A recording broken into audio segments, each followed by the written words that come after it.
மிக்க மகிழ்ச்சி. ஸோ இன்னைக்கு வந்தது விளையாட்டு சம்பந்தமாக பேசுவதற்கு. 2 மந்திரமும் சொல்லியிருக்கேன் படிக்கிறதுக்காக.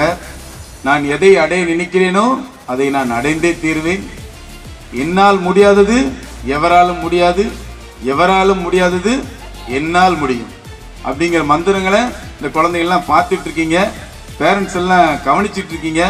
உங்கள் பிள்ளைகளுக்கு போனோடனே இன்னைக்கு ஒரு போலீஸ் ஆஃபீஸர் வந்தார். அவர் பேர் கார்த்திகேயன். அவர் ஒரு 2 மந்திரம் சொன்னார், சொல்லுங்க தம்பி அப்படின்னு சொன்னா எதுக்குன்னு கேட்பான். நீ அவரை மாதிரிலாம் வரக்கூடாதான், அவரோட மிகப்பெரிய ஆஃபீஸரா வரணும்னா இந்த மந்திரத்தை சொல்லணுமா அப்படின்னு சொல்லி நீங்க சொல்லிக் கொடுங்க.